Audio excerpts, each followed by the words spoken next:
துதியுங்கள். அவர் கிருபை என்றும் உள்ளது. பகலில் ஆள சூரியனை படைத்தவரை துதியுங்கள். அவர் கிருபை என்றும் உள்ளது. இரவில் ஆள சந்திரனையும் நட்சத்திரங்களையும் படைத்தவரை துதியுங்கள். அவர் கிருபை என்றும் உள்ளது.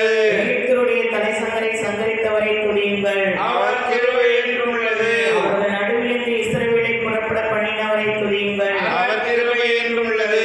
பலத்த கையினாலும் ஓங்கிய புயத்தினாலும் அதை செய்தவரை துதியுங்கள். அவர் கிருபை என்றும் உள்ளது.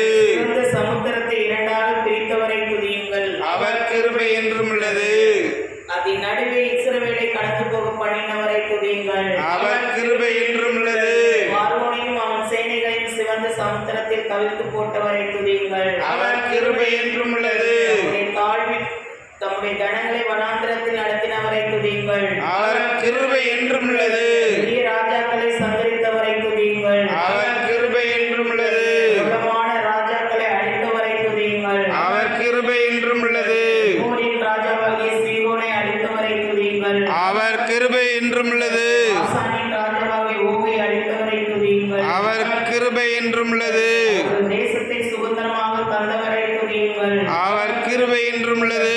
அதை தம்முடைய தாசனாகிய இஸ்ரவேலுக்கு சுதந்திரமாகவே தந்தவரை துதியுங்கள். அவர் கிருபை என்றும் உள்ளது. நம்முடைய தாழ்வில் நம்மை நினைத்தவரை துதியுங்கள். அவர் கிருபை என்றும் உள்ளது. நம்முடைய சத்துருக்களின் கையிலிருந்து நம்மை விடுதலை பண்ணினவரை துதியுங்கள். அவர் கிருபை என்றும் உள்ளது. மாம்ச தேகமுள்ள